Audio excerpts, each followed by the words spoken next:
Bienvenidos todos y todas a este nuevo episodio especial de Navegante Mar y Tierra desde Bruma. Hoy nuevamente estamos muy contentos por tener un invitado de lujo.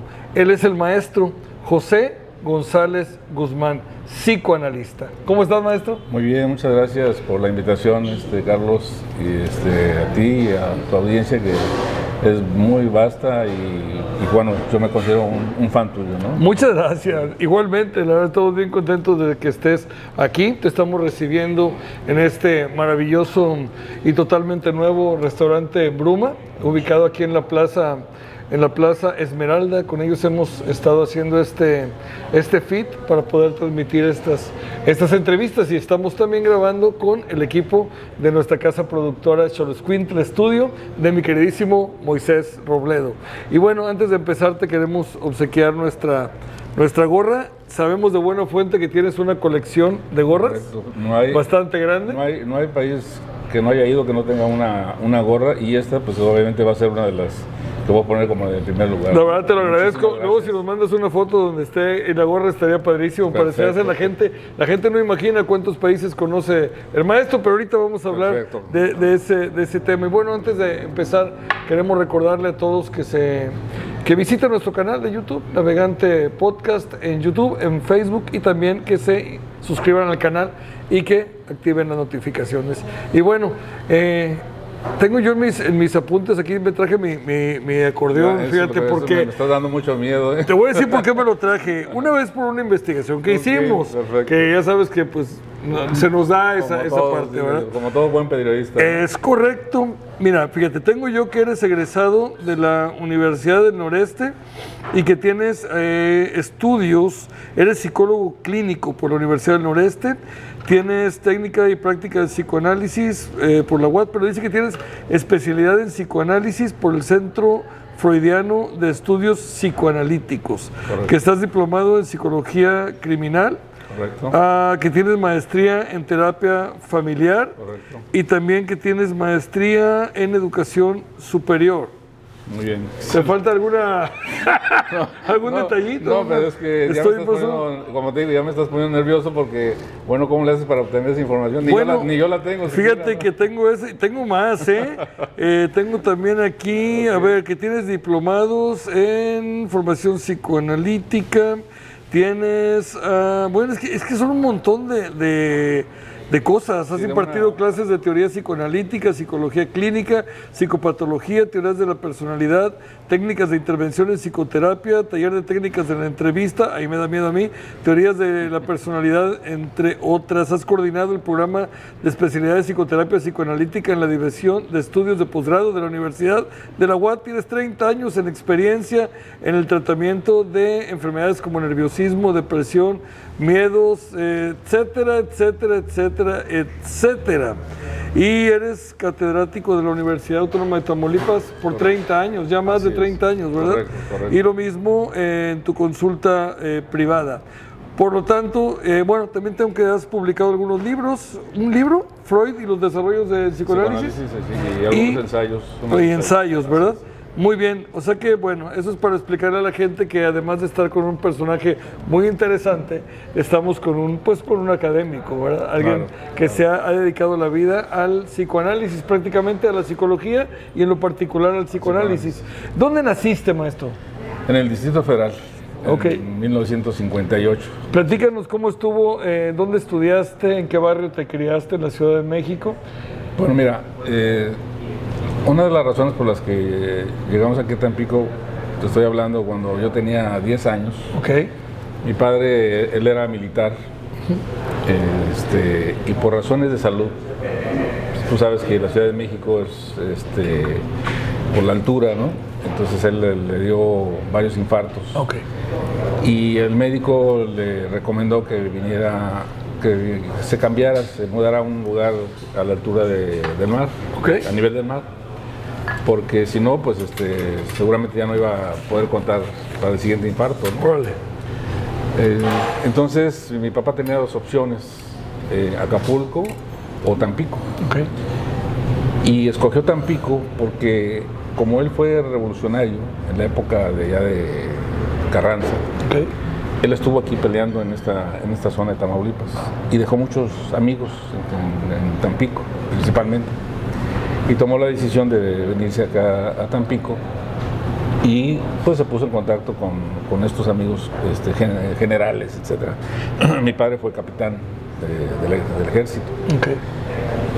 Donde yo nací fue en Polanco, en la Ciudad de México, y bueno, pues con todo el dolor del mundo de dejar la Ciudad de México, pues nos mudamos toda la familia aquí a Tampico. ¿Qué edad tenías? Yo tenía 10 años, pero constantemente íbamos y veníamos a la ciudad, porque bueno, para nosotros en aquel entonces Tampico era una ciudad muy difícil para vivir. ¿Por qué? Porque pues yo siento que hacía más calor que hoy. Okay. Había muchos más moscos que hoy. Okay. Había más chapopote de la playa, ¿no? Claro. Que hoy. Entonces, pero una de las cosas que a mí me impresionó mucho, que yo no conocía el mar. Okay. Entonces, cuando te imaginas un chico de 10 años ver la inmensidad del mar, claro, pues fue lo más impactante que me quedó. Y había la posibilidad de quedarse en México, ¿no? Y mi papá aquí en Tampico. Pero pues decidí yo regresar a Tampico porque me gustaba el tema del mar. Okay. Pero aparte su arquitectura. Es increíble que yo, un niño de 10 años, ya me empezaba a gustar el tema del diseño arquitectónico. Y Tampico era una ciudad, principalmente la calle Rivera, no se me olvida, es lo que me quedó una impronta muy fuerte en cuanto a su arquitectura, y la Plaza de la Libertad. Entonces, pues estábamos yendo y viniendo de México a Tampico, hasta que, bueno, ya las condiciones, pues, no sé si tú te acuerdas, se dormía aquí con pabellón. No había aires acondicionados, ni menos, entonces era muy difícil. En la Ciudad de México, bueno, es un clima muy templado, muy generoso, ¿no? Entonces sí había un cambio muy brusco. Por supuesto que en aquel entonces Tampico, pues para mí era una de las ciudades más horribles que había visitado, ¿no? Sin embargo, yo recuerdo había alguien por ahí que decían que si comía uno jaiba, se quedaba uno en Tampico. Okay. Y en aquel entonces las jaivas eran tamaño caguama, o sea, no las jaivitas que hoy conocemos, ¿no? Eran unas cosas enormes, ¿no?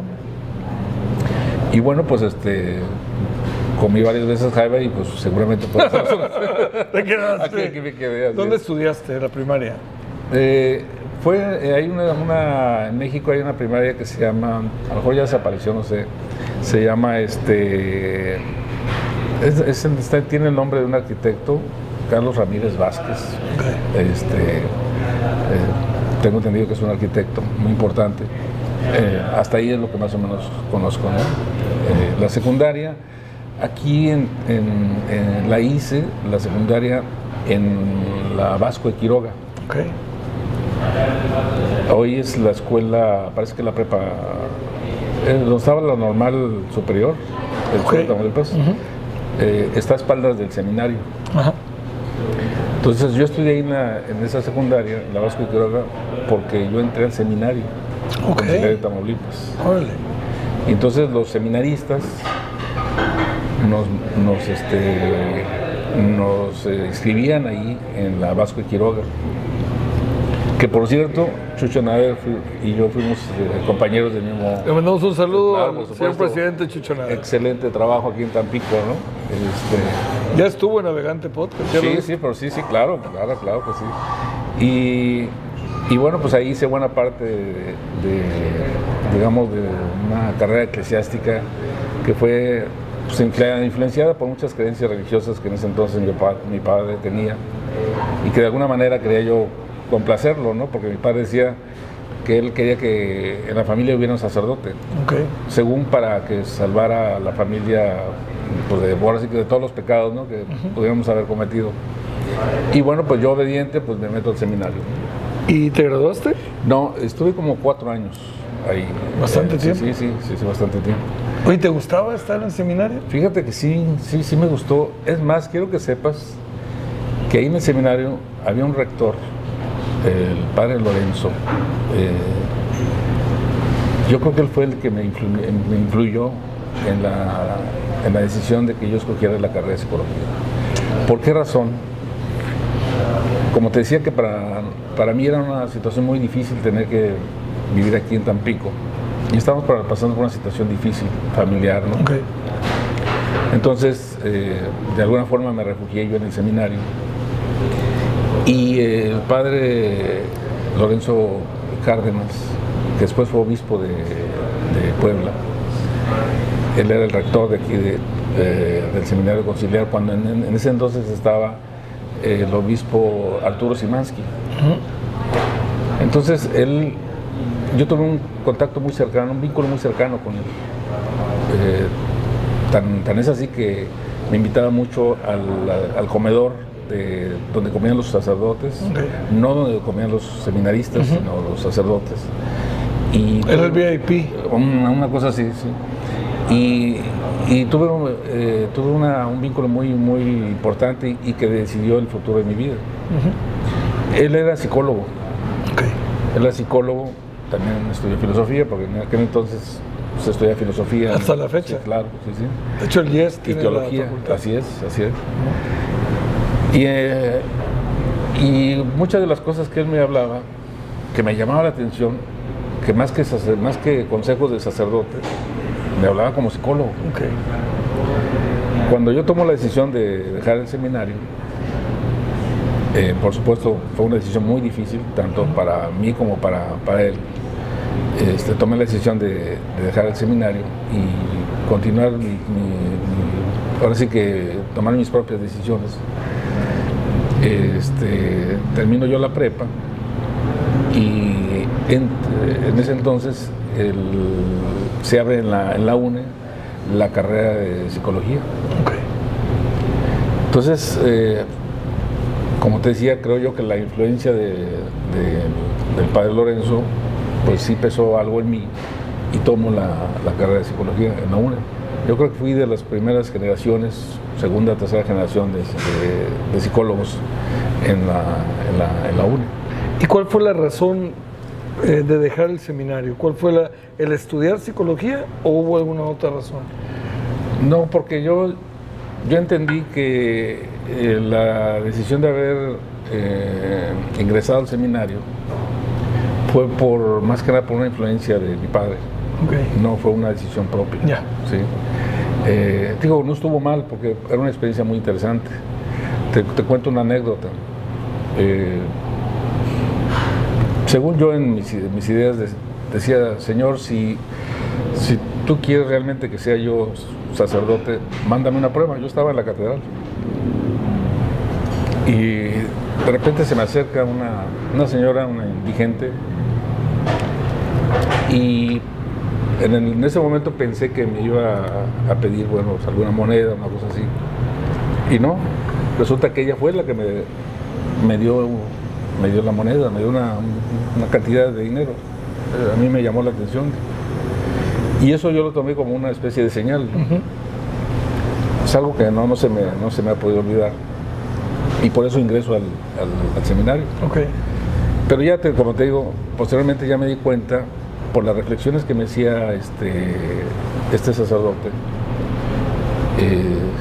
Te pongo un ejemplo, me decía, ¿tú crees que Dios Padre es así como lo ponen en la iglesia, un señor con barba y con barba blanca y cabello largo, blanco? Exactamente. Entonces, me hizo pensar esas cosas, ¿no? En lugar de, claro, sí, hablábamos de teología y hablábamos de religión y pues todos los días rezábamos el rosario, había misa en la mañana y en la tarde, pero en las pláticas personales me hacía esas reflexiones. Uh-huh.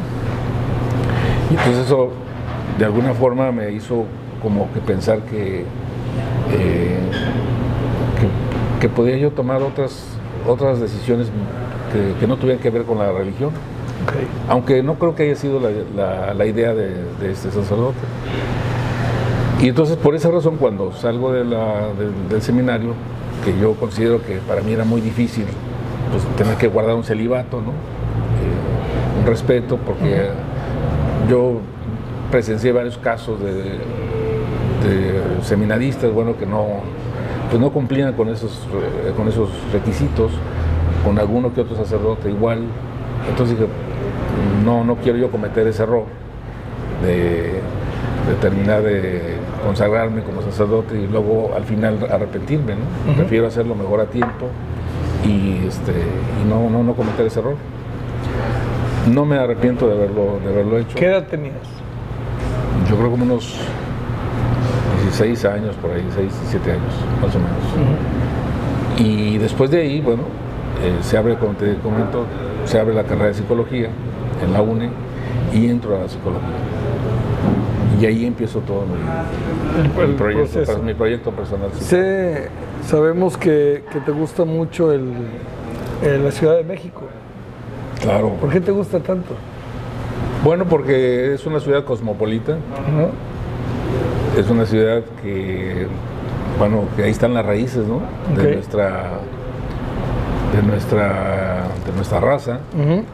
Ahí confluye todas las culturas, todas las ideologías, todos los pensamientos, todo este mosaico este mosaico de creencias, ¿no? Que tenemos, que esa riqueza cultural, y ahí confluye todo. Ahora sí que es el ombligo, ¿no? del país. Y bueno, pues aunque nosotros creemos que es Tampico. El ombligo. Sí. ¿Y eso por qué? Pues ya sabes cómo somos aquí. Oye, maestro, una pregunta. Sí. El cambio de estar en el seminario a la carrera de psicología, ¿se antoja extremoso o extremo si lo vemos en el sentido de la ciencia de la fe? Claro. Y la ciencia del pensamiento, de la reflexión, si lo vemos nada más en ese segmento, aunque tiene mucho que ver una con la otra. La pregunta es, ¿no te hizo el cambiar la carrera de psicología cambiar tus creencias? Sí, por supuesto, claro, es cierto. Una cosa es el camino de la fe y otra cosa es el camino de la ciencia, ¿no? Aunque sí hay algunas cosas que tienen en común. La ciencia de la filosofía, por ejemplo. Claro, por supuesto. Pero precisamente por eso tomé esa decisión, dejar a un lado el tema de la fe para encaminarme al tema de la razón o al mundo de las ideas, ¿no? Y eso yo creo que era lo que realmente era mi verdadero deseo. ¿Sí? Por esa razón tomé esa decisión. Hay personas que continúan con la carrera de psicología pero no abandonan el mundo de la fe. Tengo a propósito de tu pregunta, que se me hace muy interesante, una exalumna que es muy religiosa y que terminó su carrera de psicología.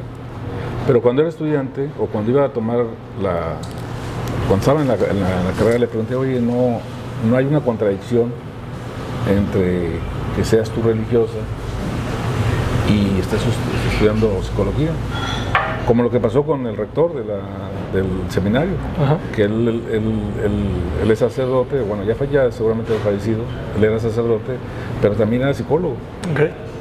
Entonces sí hay como que hay una contradicción ahí.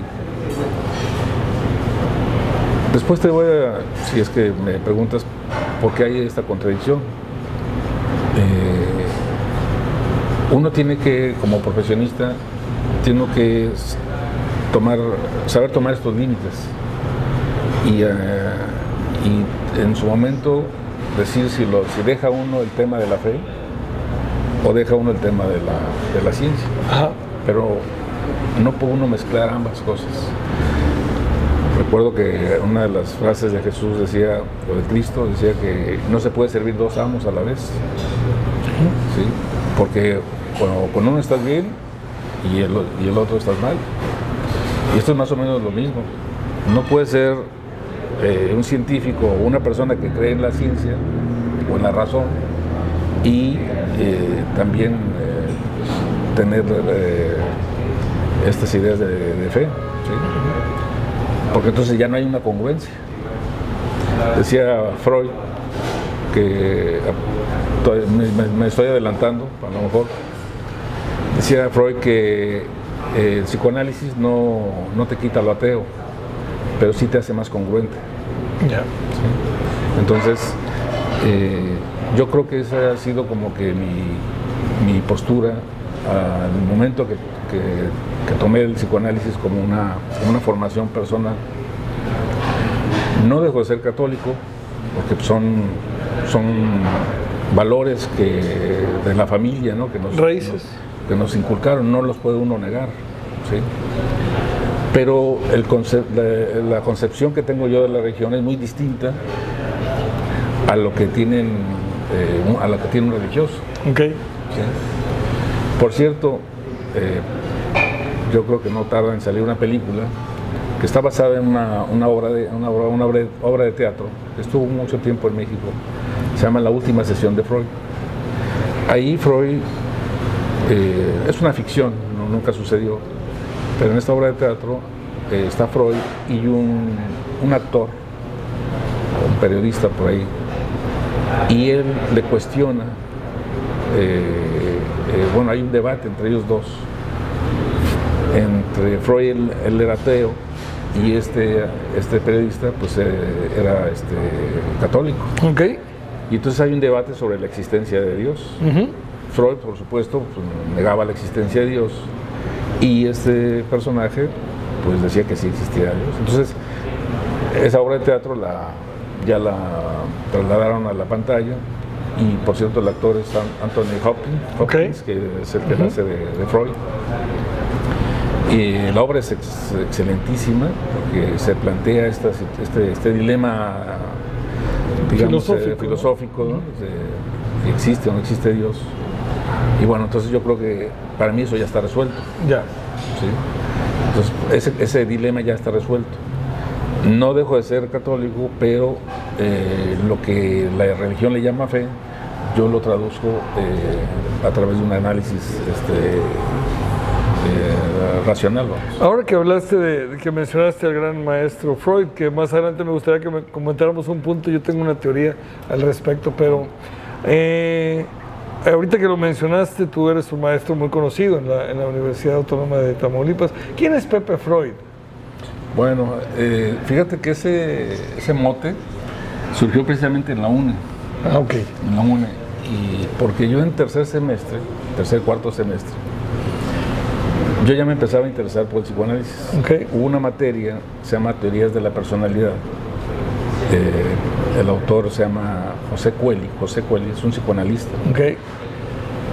Y ese libro se llevaba en todas las escuelas de psicología de la República. Y en la UNE se creó un coloquio universitario.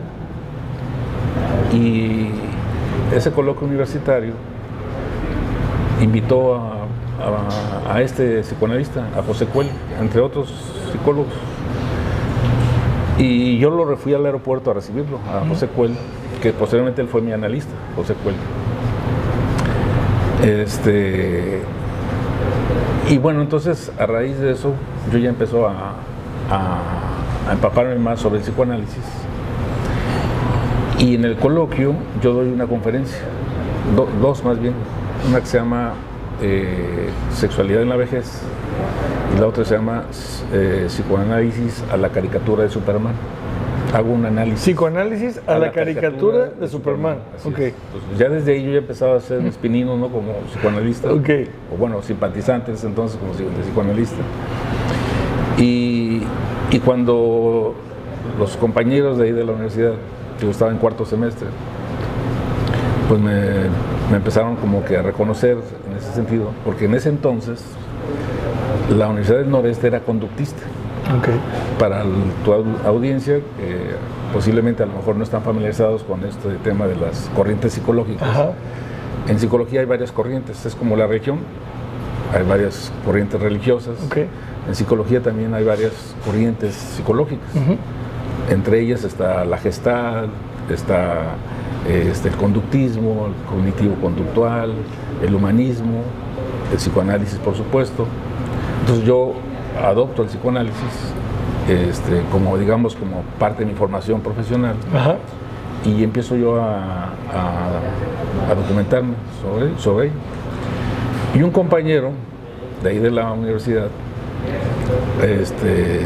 Fausto Flores, que por cierto es colega ahí el maestro también de la universidad, que él es conductista. Ya. ¿Sí? O sea, siempre hay una pugna entre, sí, ¿verdad? Entre él y yo, sí.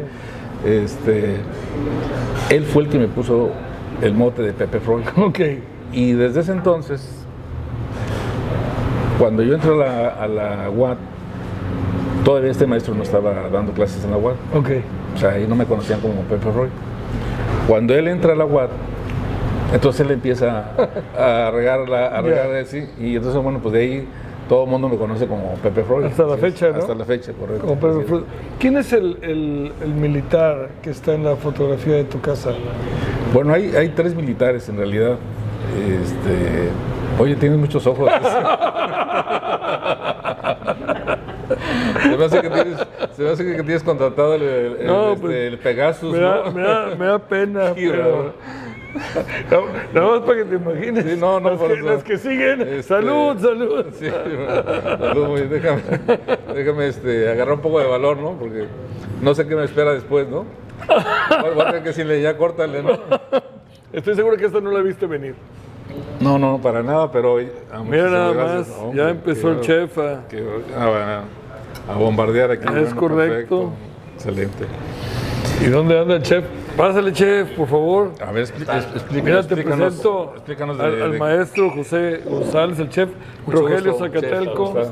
El próximo Michelin aquí en Tampico. Es correcto. Esperemos que, claro que sí. La guía venga hasta acá. Así es. Sí. Explícanos, chef, ¿qué es? Es un tiradito de atún del Pacífico con aguacate tatemado. Ok, perfecto. Tiene una vinagreta de jengibre y ajo rostizado. Ok, ¿esa es una creación personal? Sí, es plato de autor. ¿Es de ¿Y autor? está inspirado en algo? En realidad es muy fresco, es muy para refrescar, si no está emulando algo específicamente. La gente que viene, ¿cómo lo puede pedir? Tiradito de atún. Tiradito de atún.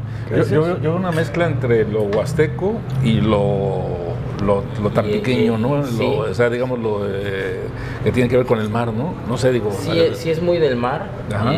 El insumo sí es del Pacífico, ese atún específicamente. Delicioso. Sí, a ver, No, hombre, adelante. ¿Puedo? Sí, por favor. No, hombre, dale. Vamos a ver. Y es un... Qué bárbaro, chef. A ver, vamos Ya a está ver. en pedacitos, de hecho. Ya puedo como es empezar. un tiradito, está listo para... Ok, perfecto. Para solo contener. Siempre me anda regañando a mí de cómo se debe comer. Bueno, vamos a ver. Y tiene unos tomatitos confitados. Muy rico. Tiene ese acidito de limón, ¿no? Sí, es un Pero poco cítrico, de una ¿no? vinagreta. Sí, Una vinagreta, correcto. Es vinagreta de limón amarillo. Pero con un toque de jengibre para darle frescor. Jengibre. Y chilito no se le puede poner así como chilito para darle un poquito de... Sí. De hecho, les traigo salsita, pero... No, así está riquísimo. Pero solo traigo un poco de polvo de chiles para darle la nota. Es lo que se ve ahí arriba del aguacatito tatemado. Que pareciera ser que trae cáscara, pero en realidad está sopleteado. Eso es lo de tatemado, ¿no? O sea, como quemado. Oye, chef, ¿los insumos los consigues aquí todos? Sí, el atún específicamente sí nos lo han traído del Pacífico. Aquí no es temporada ahorita. En verano sí hay atún por acá. Ese es el tomatillo, ¿no? Delicioso. Oye, entonces, ¿tiene una influencia de la comida japonesa, como estábamos platicando? Sí, trae un corte de sashimi, sashimi grueso en este platillo particularmente. Okay. Y pues los insumos sí son súper mexicanos, desde el limón, los tomatitos, el aguacate no se diga, ¿no? ¿Esto es como una entrada, chef? Sí, es una pequeña entrada, los tiraditos son como porción no tan grande, que digo, esta está más pequeña que la que servimos aquí, ya sabes, por el tema de la cámara. No, de la cámara, pues, pero sí, es una entradita. El trago que le habían servido al maestro primero, ¿cómo se llama? No sé qué trago le trajo. Era estaba un en cocina. By the way. Son 3 licores, debe tener amaretto, Campari y algún Tal vez mezcal, ¿no? Sí, creo que sí tiene mezcal. Creo que dijo Alex Sí, que y era mezcal giré. ¿Y qué te pareció a ti? Riquísimo, ¿eh? Sí, Riquísimo. Sí, es De como hecho, un le- Negroni mexicano, ándale. ciertamente. Y- Qué bueno que exacto. dijiste Y es de creación de aquí. Sí, es de nuestro mixólogo. Esas son bebidas de autor, ¿no? Sí, también. Decía Carlos que siempre paso con mi esposa aquí en la avenida. Me dice, quiero ir aquí al Bruma, ¿no? Y dije, bueno, espérame. Lo que pasa es que fíjate que yo soy de las personas que hasta que no me recomienden el lugar, no voy. O sea, Sí, suele o pasar. sea, Pues ya se lo recomendamos. no, pero no solamente me lo recomendaron, o sea, ya por experiencia Es propia. correcto. Sí, claro. Ya. O sea, créeme que es un lugar, una sorpresa muy grata. Primero con el gran poeta Carlos Domínguez, que me hizo la invitación, me hizo el honor ¿cómo se llama? De entrevista. Pero también hay una grata sorpresa que tampoco me la esperaba, de pues estos platillos que son mexicanos, Sí, claro.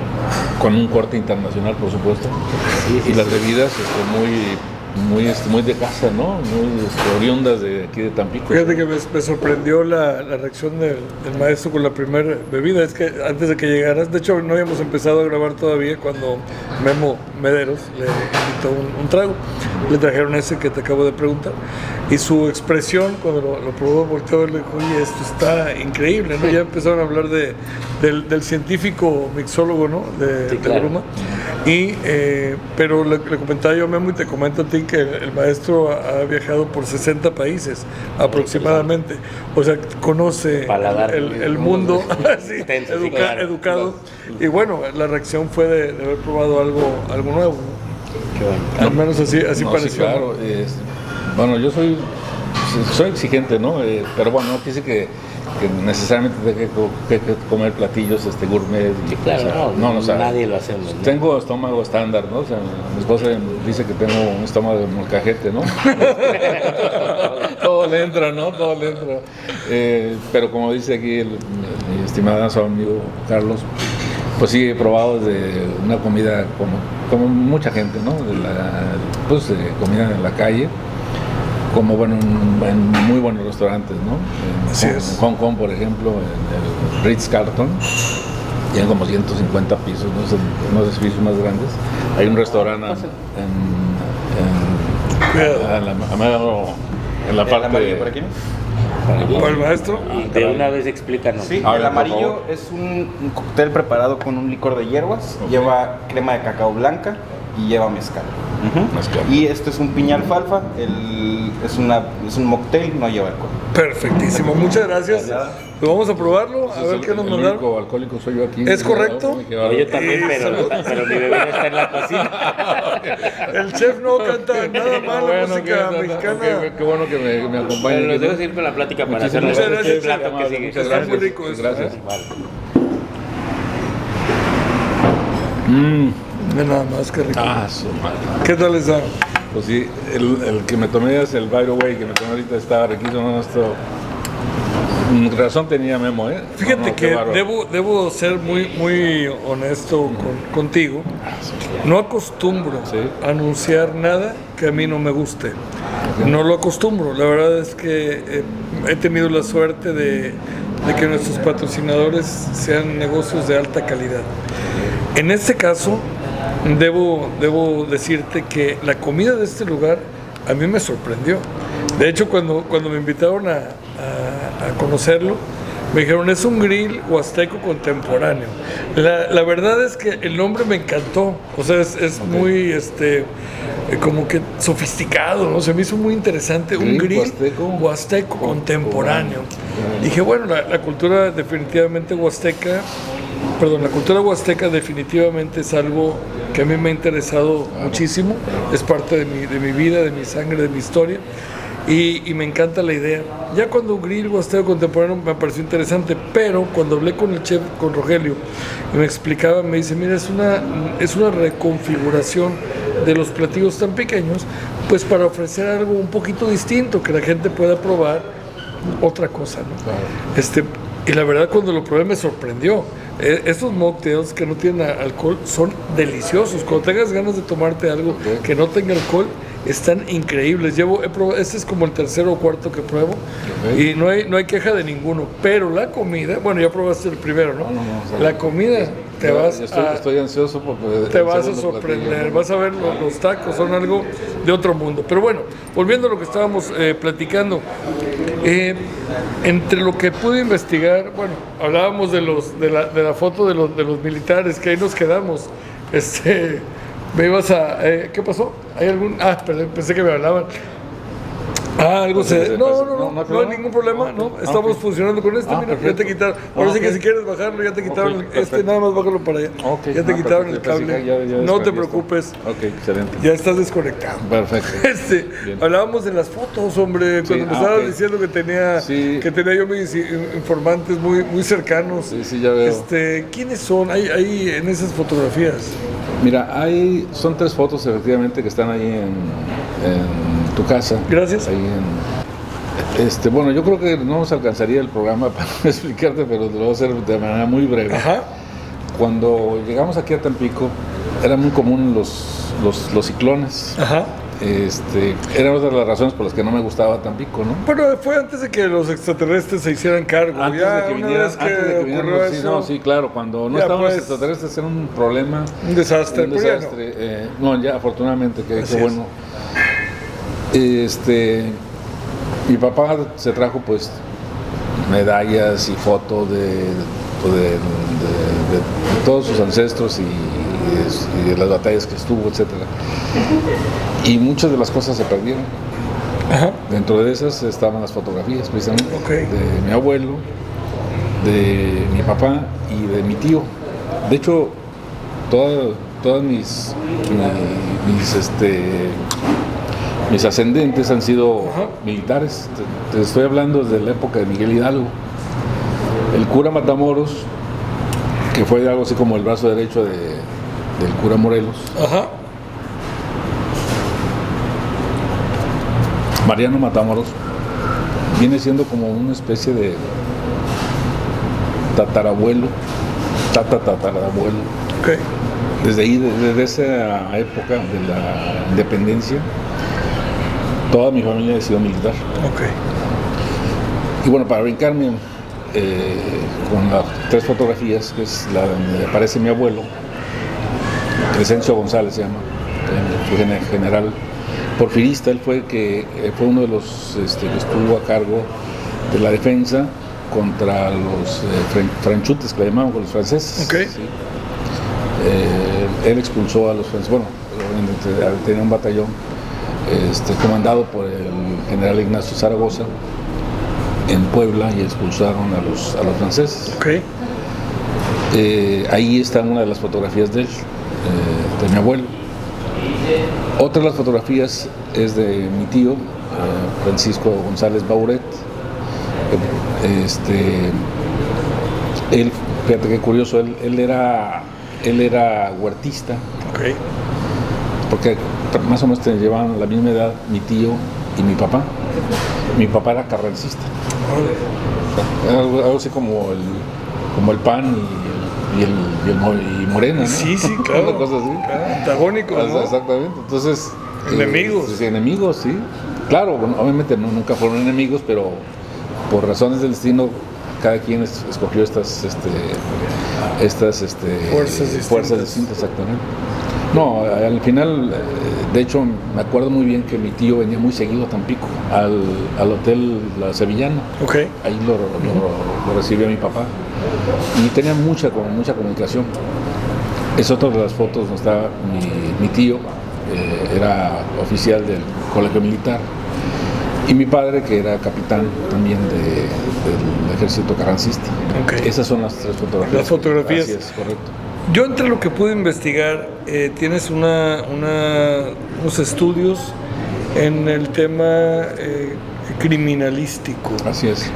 Nosotros estamos viviendo en nuestro país una situación muy preocupante, y no para hablar del crimen, pero hablamos de un número importante de muertes diarias, claro, que ocurren en este país.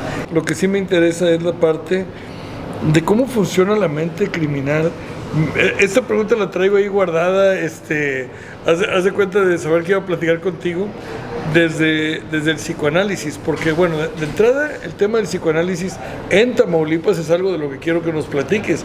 Quiero que me platiques si tienes alguna idea de cómo es que empieza el fluir del psicoanálisis en este estado, académicamente hablando. Y también, para empezar, ¿cómo funciona o cómo ves tú desde tu especialidad en psicoanálisis, cómo funciona una mente criminal? Ok, fíjate que es una pregunta muy interesante que nos llevaremos muchos programas ¿verdad? de navegante, ¿no? Podcast, por supuesto, ¿no? sí, claro. Y qué pena, ¿no? Porque tu programa es, entiendo que tiene esta versatilidad, ¿no? Esta fluidez de ideas, de temas, ¿no? De hecho, navegamos en un mar de ideas. Claro, por supuesto, y llegas a un puerto y te encuentras con, a lo mejor entre un puerto y otro te encuentras con tormentas y con avatares ahí inesperados, ¿no? Así es. Pero bueno, al final siempre llegas a buen puerto, ¿no? En este caso sí es un tema muy espinoso, ¿no? El tema de la criminalidad. Y no solamente en México, ¿no? Sí, claro. En muchas partes del mundo. Y efectivamente el psicoanálisis sí tiene una aportación muy importante en relación a cómo explica desde el psicoanálisis el tema de la criminalidad. Efectivamente yo llevé un diplomado de psicología criminal, muy interesante. Ahí se reunieron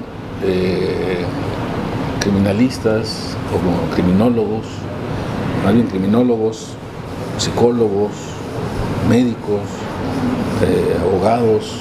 O sea, en ese diplomado, que era internacional, lo hice ahí en la UAT, llegaron mucha gente de varios países. En ese entonces estábamos llevando el tema estaba el problema de las muertas de Juárez, no sé si recuerdas. Claro, hay películas, hay documentales. Correcto. Cuando se veía el tema de las muertes de Juárez, que solo era un problema focalizado en ese estado, porque en el resto de la República, pues si había no era notorio. No era como ese. No era notorio, ahí era como que el foco, ¿no? Incluso a nivel mundial todo el mundo sabía que había una gran incidencia, ¿no? Una de las causas que se manejaba ahí era el tema de las maquiladoras. Se pensaba que como ahí trabajaban mujeres y salían pues en la noche, ¿no? O como había varios turnos en las maquiladoras, bueno, pues entonces les tocaba salir a horas pues muy tarde y bueno, la delincuencia se abusaba de ellas, etcétera, etcétera, ¿no? Esa era como que la explicación, ¿no? que se daba. Por supuesto que desde el psicoanálisis eso a mí no era para mí una explicación satisfactoria. Había otra cosa de fondo. Y tan es así que hoy en día en todo el país, o bueno, buena parte del país, no en todo, pero en algunos estados, se presenta el femicidio y no hay maquiladoras, ¿ya? Entonces, ¿qué está pasando? Ahora bien, ¿por qué en México particularmente se ha focalizado el problema de los feminicidios o el problema de los homicidios, a diferencia de otros países? Ajá. ¿Sí? Yo creo que lo que está pasando, te pongo un ejemplo, mira, Costa Rica y Nicaragua son dos países que hacen frontera. Curiosamente, en Nicaragua no existe el promedio, no hay criminalidad.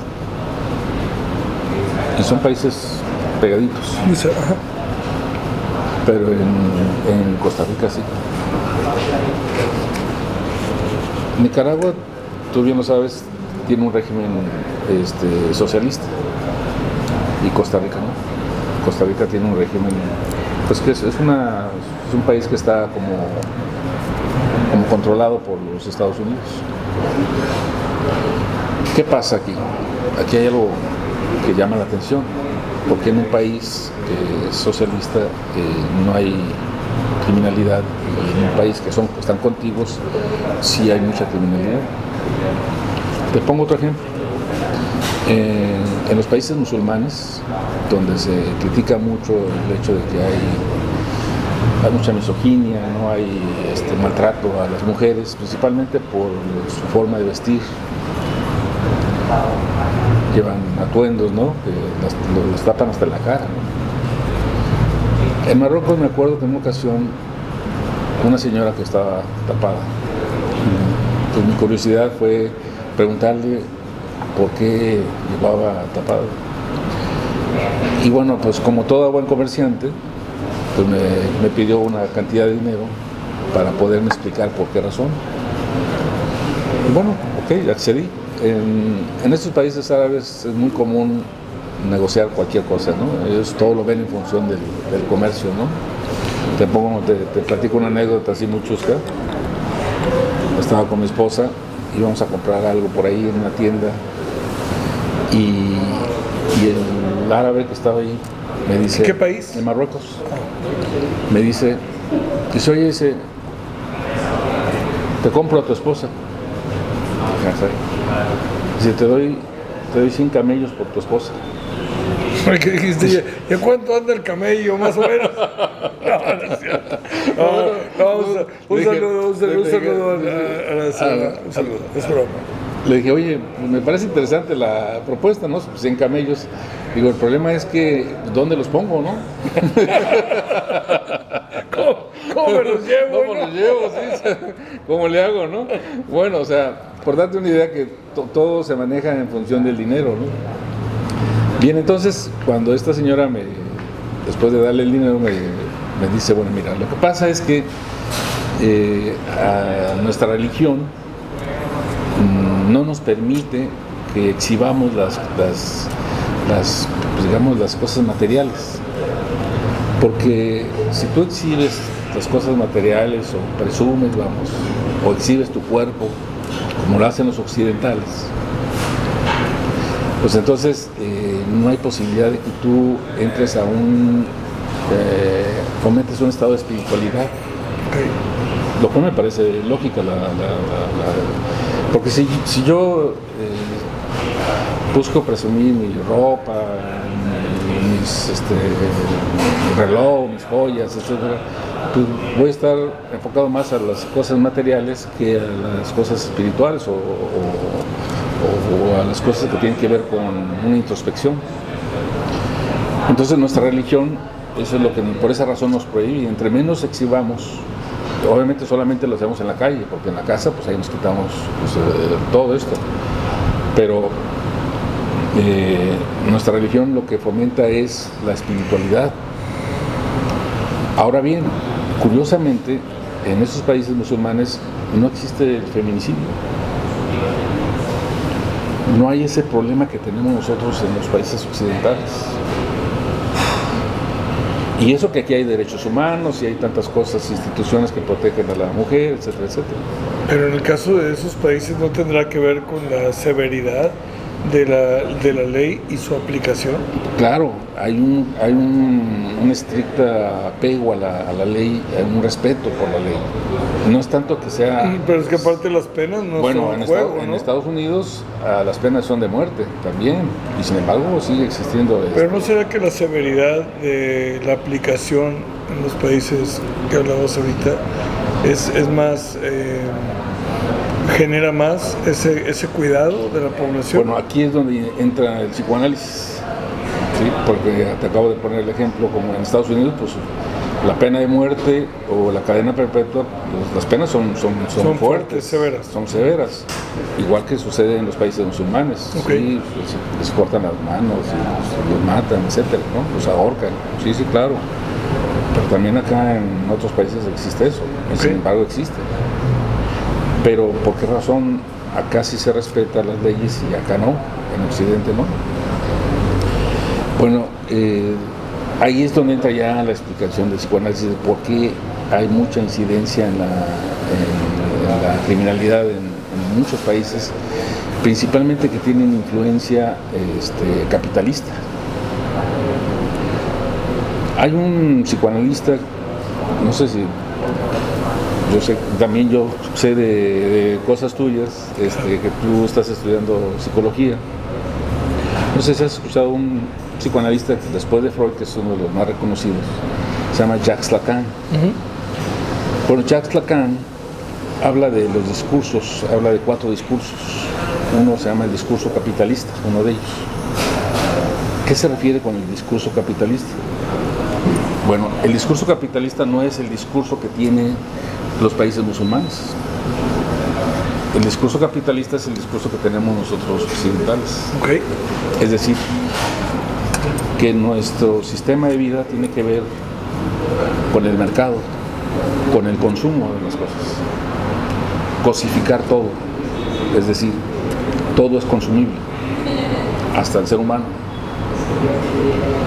El tema de los valores, eso no importa. Lo que importa es cuánto tienes, cuánto vales. Como decía el maestro Zygmunt Bauman, que no hay felicidad que no termine en una tienda. Fíjate qué bueno que mencionas a este filósofo sociólogo inglés, pero judío. Y bueno, digamos que es como una interpretación de la teoría lacaniana de Bauman. Eso de lo que te estoy hablando, efectivamente.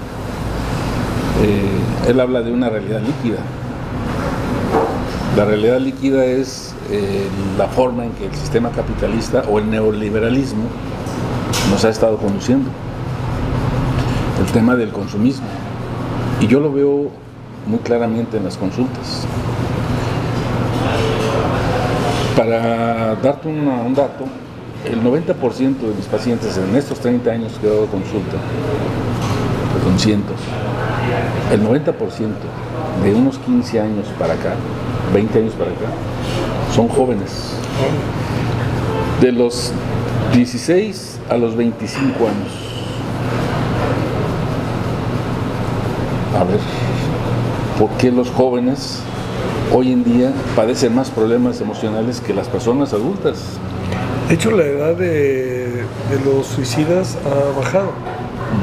Ahora está más concentrada en una zona etaria de 16 a 30 y tantos. Sí, claro, sí, o sea, cada vez son más jóvenes los que se suicidan.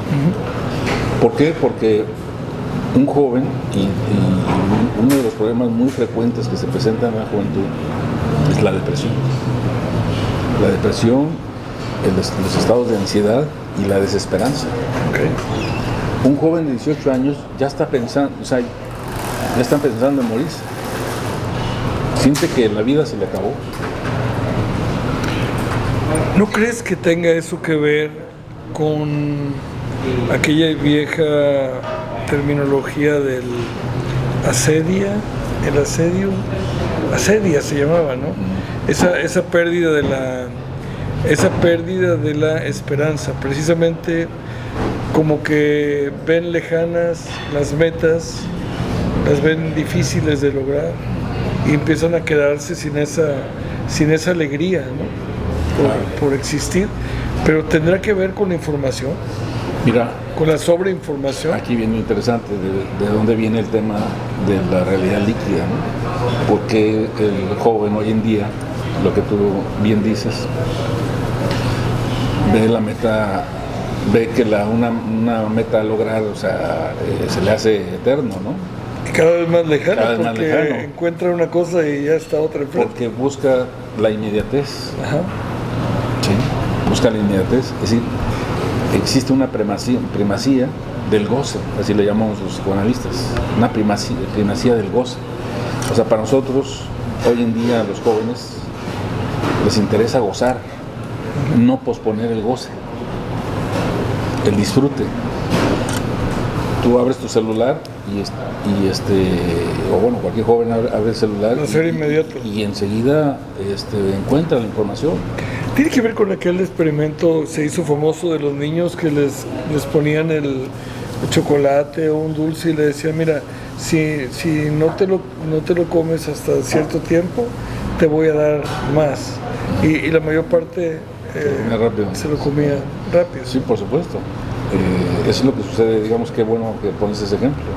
Hoy en día todos los chicos quieren resultados inmediatos, quieren la satisfacción inmediata. Ahora, ¿por qué razón?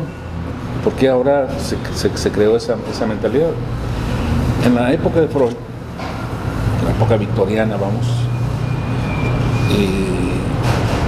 esa idea no era la que se maneja hoy. La idea que se tenía antes era postergar la satisfacción. Antes el patriarcado, el padre, era como que la figura central, la que digamos, ordenaba a la familia, la que tenía el mando de la familia, el que decía qué es lo que se tenía y qué no hacer. En esta época de los milenios, eso ya se ha perdido.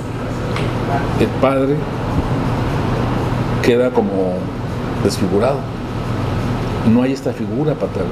No estoy hablando del padre como persona, sino el padre como concepto social.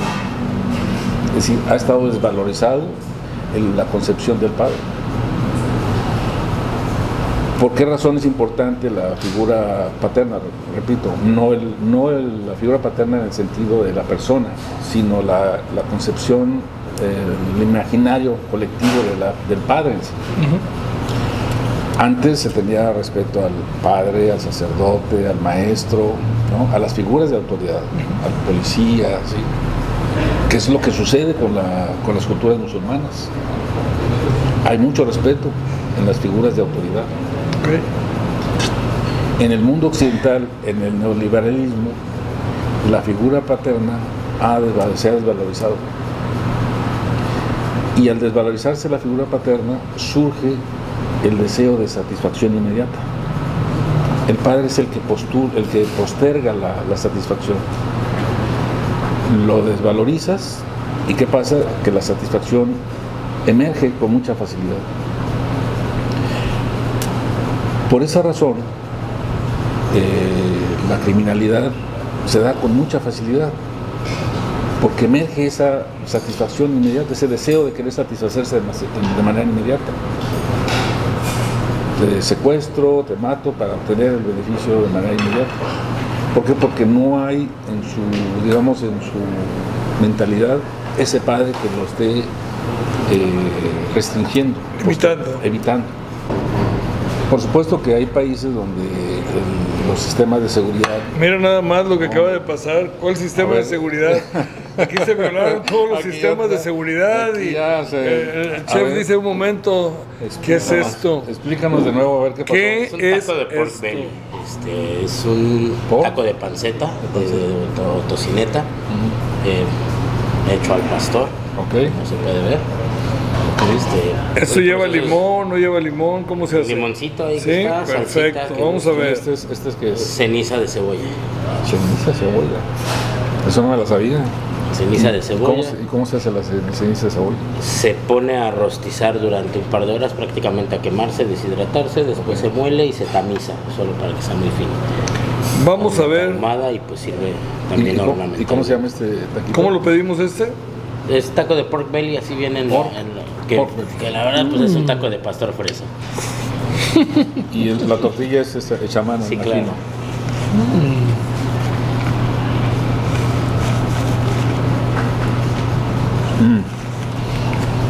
Con esto yo ya me olvido de los tacos de trompo.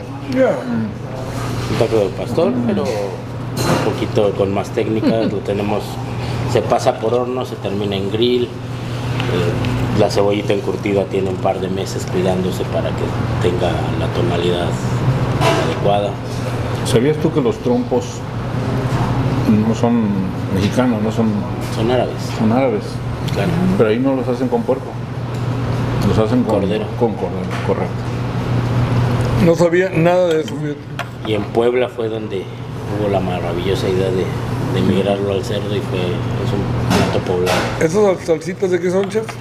De chile morita y de habanero la otra. Yo no soy muy bueno para Esa decir, pica pero poco y da muy buen sabor. Incluso la habanera está no tan... Muy sabroso. hay una salsita como de Jamaica. Sí. No recuerdo dónde la probé, pero riquísima. Con nota ácida y nota dulce. Correcto.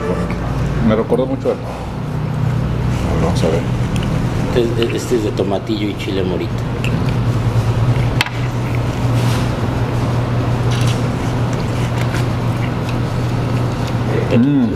¿Te había tocado probar el de cerdo?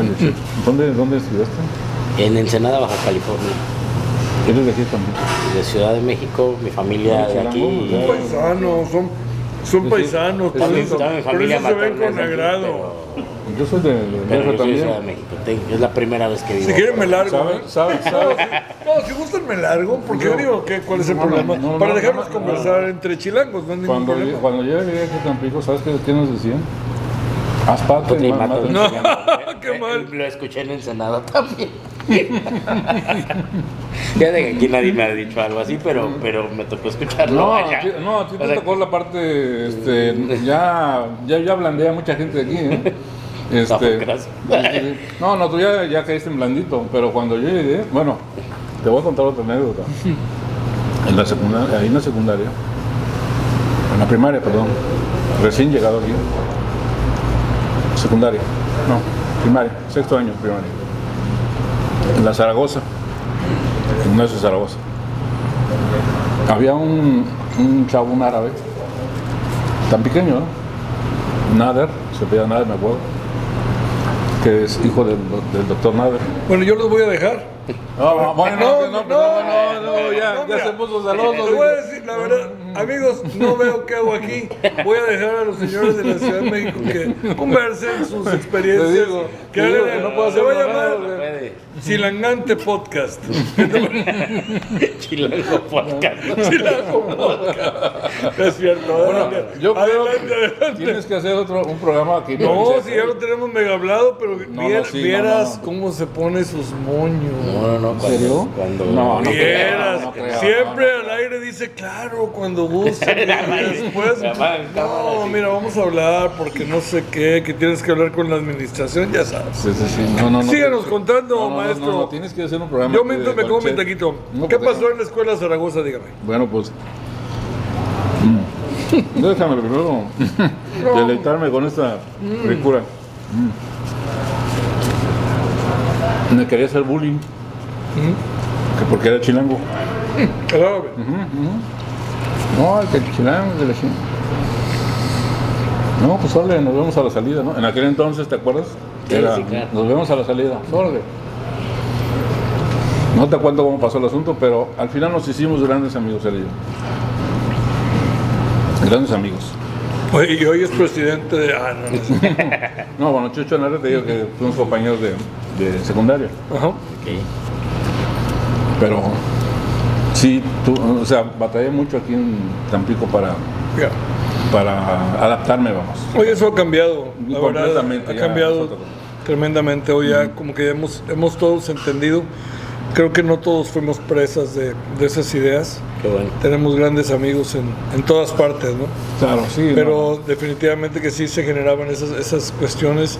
Y luego tenía que ver con otras cosas, ¿no? Como que cuestiones sociales, deportivas, una bola de revolturas, ¿no? Claro. Que nos sacaron esas malas historias. Pero bueno, esa comida es exquisita, es algo delicioso. Y aquí es una muy habitual que hagan ese taco al pastor. Sí, claro, es muy Entonces, común los tacos de trompo, ¿no? Esto es una versión. reconfiguración, ¿no? Sí, estamos. Muy rico, chef, de verdad, muy agradecido. Felicidades. Ahora vamos a hacer Muchas el gracias. postre ya. Ah, no, gracias, claro.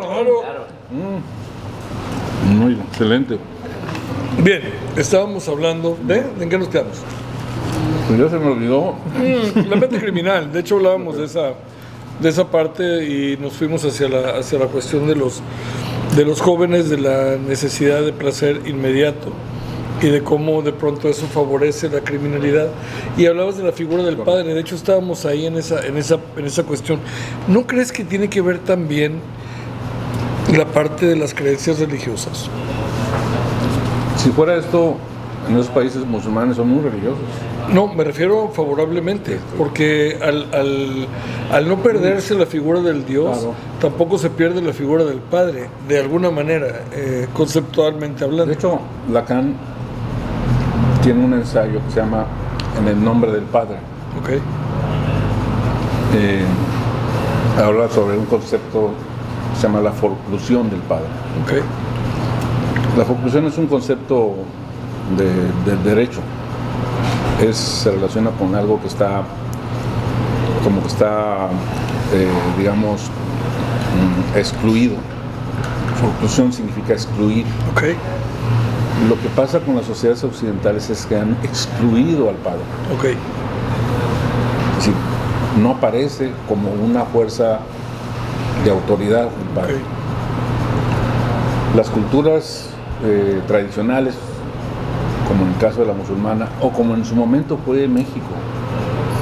Yo tengo la fortuna, seguramente tú también, de haber vivido esa etapa del México donde se respetaban a estas figuras de autoridad. El padre era, bueno, se les besaba la mano al padre, hasta se le decía santo.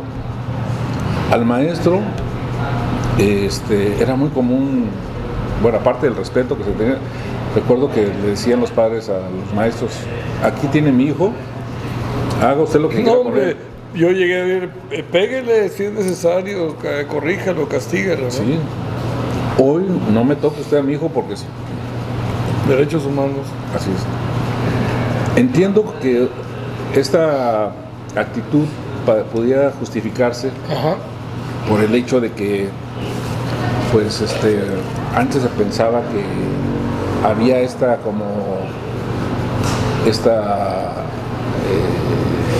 primacía del padre, del hombre sobre la mujer, como lo que sucede con las culturas musulmanas. Esta idea de que los musulmanes son abusivos con las mujeres por el tema de la vestimenta y que muchos derechos no tienen como los occidentales. Eso es una falacia. En realidad es una falacia. Eso se ha modificado por intereses del mercado, hacer creer que esas culturas reprimen a la mujer. Como te decía, ahí no existe el feminicidio. Si fuera eso, pues entonces hubiera muchas mujeres muertas. Sí, por supuesto hay castigos, pero no al grado que lo manejan en sociedades occidentales. ¿Sí? Te pongo un ejemplo. Las mujeres en los países árabes nada más salen una vez a la semana. Toda la semana están en su casa, obviamente haciendo las labores de la casa, los hijos, pero el viernes es cuando salen a rezar a las mezquitas, a pasear con la familia. Se termina el viernes y a su casa.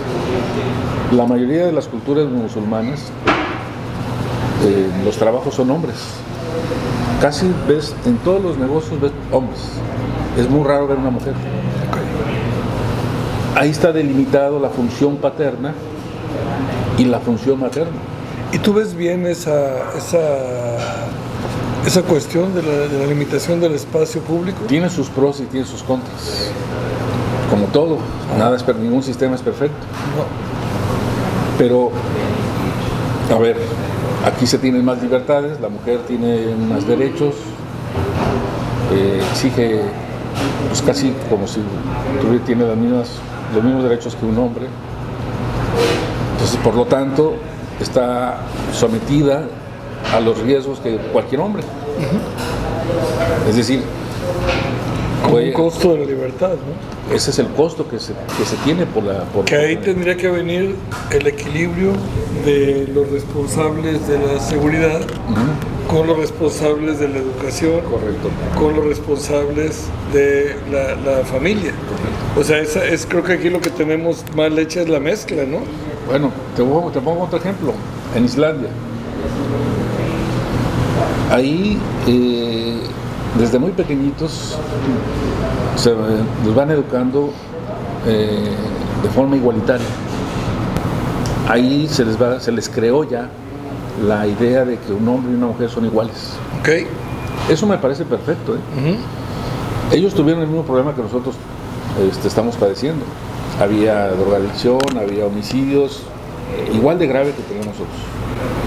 Pero se dieron a la tarea de educar a los niños desde la temprana edad de una forma igual. Okay. Tan es así que parece ser, si no es que me equivoco, en Islandia hubo la primera presidenta mujer, la presidenta mujer. Pero, o sea, tú vas a ese país y bueno, no, las casas donde tú vayas son casi iguales. No hay que zonas residenciales, ¿no? Diferencias. Ricos y pobres, no. Ahí prácticamente todo el mundo vive igual. Es increíble. Ahí tú no notas que uno más rico y otro más pobre. Es más, se han hecho encuestas sobre si consideran que hay más ricos y más pobres. Todos coinciden que casi son todos de la misma condición, del mismo estatus social.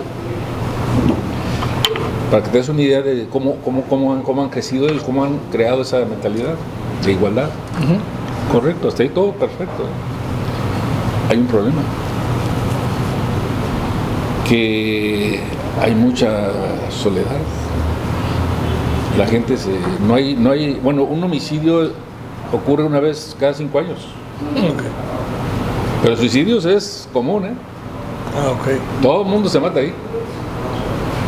No hay homicidios, pero sí hay suicidios. Entonces, a ver, te pongo estas Sí, claro. Te pongo otro ejemplo, Cuba. En Cuba llegas, me acuerdo la primera vez que llegamos con la familia, y era noche, teníamos que atravesar por ahí un barrio, una zona céntrica, pero un barrio por ahí. Y pues yo veía gente por todos lados, dije, todos sospechosos, ¿no? Pues, ¿en qué momento me van a asaltar, no?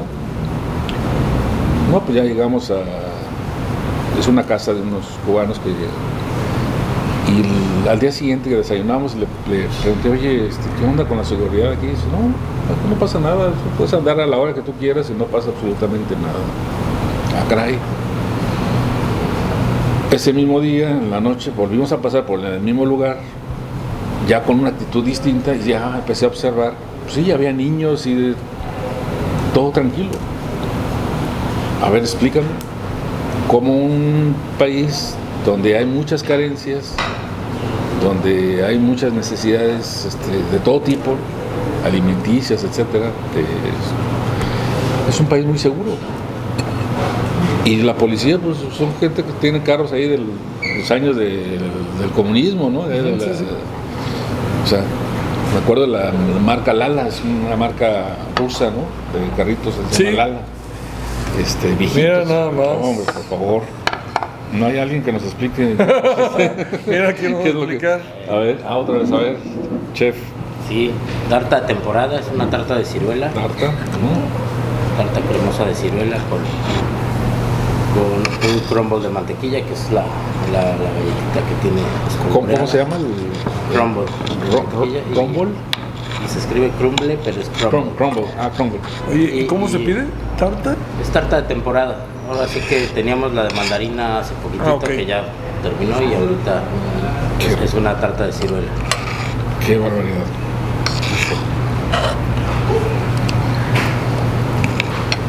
Qué barbaridad. Tú debes estar en, no sé, en París, mano. En Italia, en Florencia. Pero nos gusta Tampico. ¿Qué estás haciendo aquí? No, pues queremos justamente a la inversa estar en Tampico y rankear este lugar en uno de los mejores de Latinoamérica, entrar a los rankings mundiales y decir, no necesitamos estar en Francia para rankearnos mundial. Por supuesto. ¿Te imaginabas el nivel de comida que ibas a recibir aquí? Nada, no. Hace cuenta que estoy en otro país. En serio, te lo digo honestamente, hace cuenta que estoy en otro país. Mira, yo a todo el mundo que le digo dicen que exagero. Digo, vengan a probar. Y esa tampoco te había tocado, obviamente, porque esa sí es de temporada, está recién salida de... Mira, un país que no tenga una buena gastronomía, por muy bonita arquitectura, no sabe igual. Y yo creo que México es de las gastronomías más nutridas. Tú lo acabas de decir. La comida mexicana, la gastronomía mexicana ocupa el segundo lugar a nivel mundial, después de la China, como la mejor del mundo. La verdad es que es uno de los mejores postres que he probado. Créeme, no es tanto por el que me hizo la invitación, pero yo ahorita te voy a decir, bueno, y mi taco, Bueno, al Los menos tiempos de la televisión. Así es. Aquí no hay manera. cuando menos así dije, bueno, ni mi taco. Es muy rápido aquí el tema de la grabación. Variedad. Sí. Es rapidísimo. Bueno, los dejo concluir con la Gracias. misma Te por lo felicito, Gracias. Te felicito, muchacho. Sí. No, Gracias, muchísimo, provechito. Pues sí, Es una brutalidad de Qué la bárbaro. comida que es qué deliciosa. barbaridad. ¿Eh? No. Te dije cuando te hablé por teléfono que ibas a comer Créeme, algo. pero ¿sabes qué pensé? No te imaginaste, Es ¿verdad? que tú me dijiste, no, que era una comida huasteca. Y bueno, pues a lo mejor unas enchiladitas. No, No, o sea, nada que ver, ¿eh? es un grill huasteco contemporáneo. Sí. Pero bueno, internacional, ¿eh? Internacional. Totalmente. Y te lo digo- muy alto nivel. Te lo digo con conocimiento de causa. Lo sé. O sea, puedo yo garantizar a las personas que vayan a venir aquí al hotel, al restaurante Bruma, que pueden degustar esta comida a nivel internacional. Que este chef con el que cuenta Bruma es un chef con corte internacional. Definitivamente. Y estamos bien contentos de que hayas venido. Dime algo, ¿cuántos países conoces, maestro? Que es un tema, es obligado antes de terminar esta entrevista. Ya estamos en la recta final. Correcto. ¿Cuántos países conoces? Alrededor de 60 países. 60. Con ¿Cuál? 7 maravillas del mundo. Ajá. La octava, o sea, otra maravilla del mundo antiguo, que es las pirámides. No de estás Egipto. contando Tampico, ¿verdad? Como maravilla del mundo. Yo creo que sí la voy a Deberías, contar. La voy a deberías, contar, sí, eso. por supuesto. Sí. Y varias octavas maravillas del mundo. Sabes que las octavas son bellezas naturales, ¿no?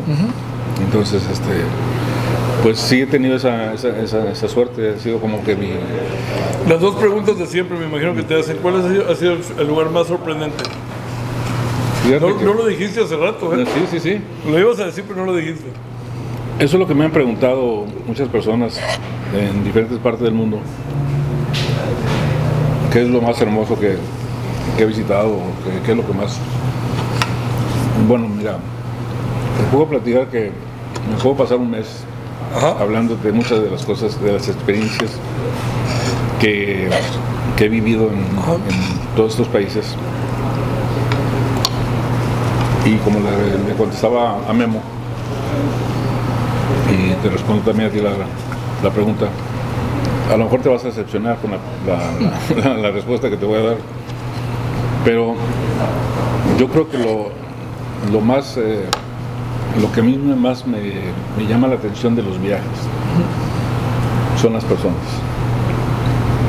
O sea, la experiencia que yo pueda tener, como ahorita, por ejemplo, más allá de la entrevista, de las preguntas que tú me has hecho y que me has escaneado, bueno, hasta por debajo de la alfombra. La sala de la casa. Sí. Yo creo que el conocerte ya más de manera muy personal, porque te repito, te he visto por dos ocasiones. Bueno, una vez que Nico me habló de ti.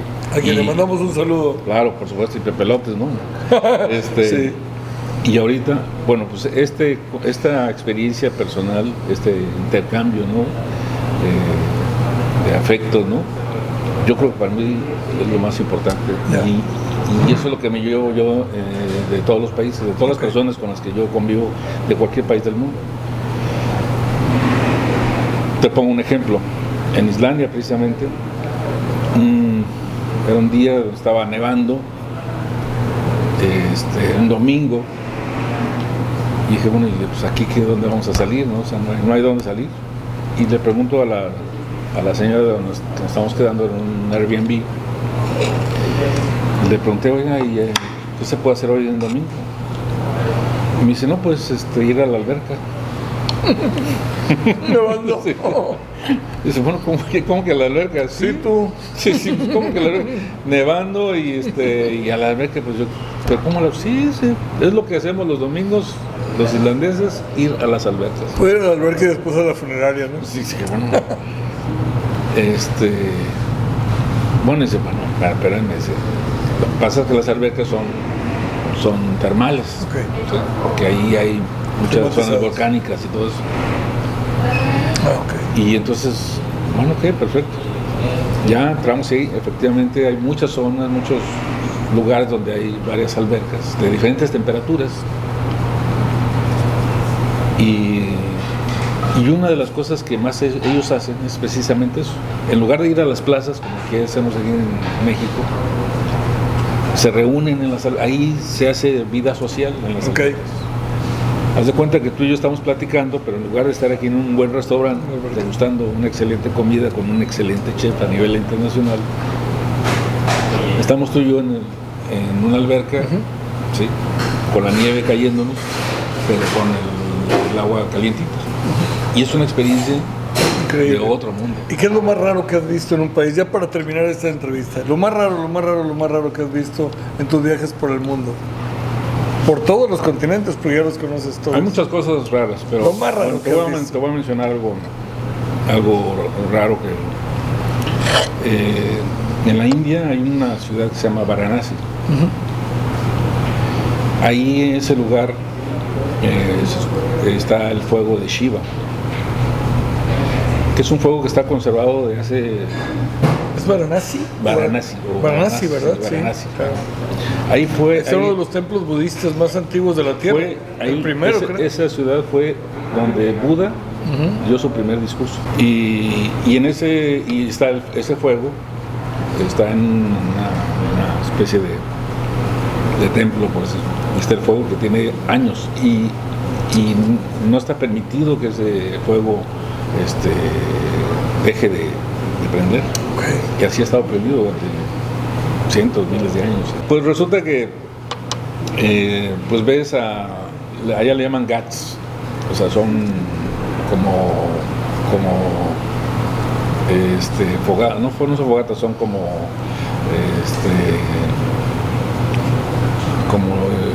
¿Hogueras? Hogueras, sí,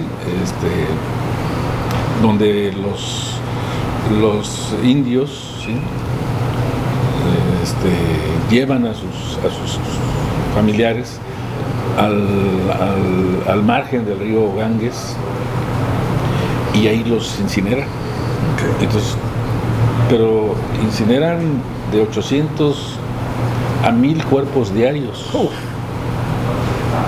Ya te imaginarás la cantidad de ¿cómo se llama? De pilas, ¿no? Funerarias. Sí, claro. Por todos lados. Y ya una vez que quemado el cuerpo, lo que queda lo avientan al Ganges. Bueno, pues yo me bañé ahí en el Ganges. Donde puedes ver los cráneos y las calacas ahí pasando uno por un lado y por el otro, ¿no? Y la gente bañándose porque es un río sagrado. Es el sueño de todos los indios o hindúes llegar a ser incinerados en ese lugar. Increíble, ¿verdad? Sí. Los que llegan a ser incinerados en ese lugar, ya su alma ya no ¿cómo le llaman? Tú conoces mucho esto, ya no vuelve a... no reencarna, ya no reencarna, sino que ya trasciende. Trasciende porque ya lo que ellos buscan es ya no estar en este mundo. Así es. Mientras que los occidentales buscamos seguir viviendo aquí, los indios buscan la espiritualidad porque este es el sufrimiento, tú lo acabas de decir. Fíjate que nos ha dado mucha alegría que estuvieras con nosotros. De verdad, mira, se me quedó pendiente el tema de hablar del reggaetón y otras enfermedades mentales. ¿Cómo dije? Dije así, sí, lo dije, ¿verdad? Okay, bueno, ya. Iba a hablar de eso, me faltó hablar de cómo es posible que en este mundo sea más famoso un tonto que un científico. Correcto. O sea, tenía varias cosas por comentar, pero serán para otro momento. La realidad, estamos muy contentos de que hayas estado aquí, un hombre de tanto mundo que haya venido a este lugar y además que pueda certificar que son excelentes anfitriones mis amigos de Bruma y además que la comida es de otro nivel. Yo quería que alguien como tú nos dijera qué opinaba de la comida de este lugar y creo que ha quedado bastante claro que está de primera, ¿no? Yo creo que al menos creo tener un poco de autoridad para decir un cierto criterio. Claro, por supuesto, claro. Y pueden venir con toda la confianza del mundo a probar algo delicioso que está a nivel de cualquier restaurante a nivel del mundo, ¿eh? a nivel de se lo puedo organizar. La verdad es que sí. Yo te agradezco mucho al que contrario, hayas gracias a ti. venido uno de los más importantes pues precursores del psicoanálisis en Tamaulipas. Muchas gracias. Eso es así y tú sabes Así que es. es así. Claro. Esa parte quedó, esa quedó pendiente, sí, pero claro. creo que lo vamos a platicar en otro momento, pero está claro que has sido tú una de las personas que más ha trabajado en ese sentido desde el principio para traer la ciencia del psicoanálisis a este estado. Claro, y te digo que hoy en día se formó ya la Sociedad Psicoanalítica de Tamaulipas. Así es. De discípulos, yo así les llamo, mis discípulos, están difundiendo el psicoanálisis ya a nivel estatal. Así es. ¿Sí? Varios discípulos míos. Es correcto, y de hecho los vamos a invitar a todos a que vean en Facebook la Escuela Libre de Psicoanálisis, que está próxima. Entiendo que se va a reactivar la página. Sí, claro, por supuesto. Claro, es una página que tiene como 20,000 seguidores actualmente, una página de psicoanálisis, ¿no? Así es.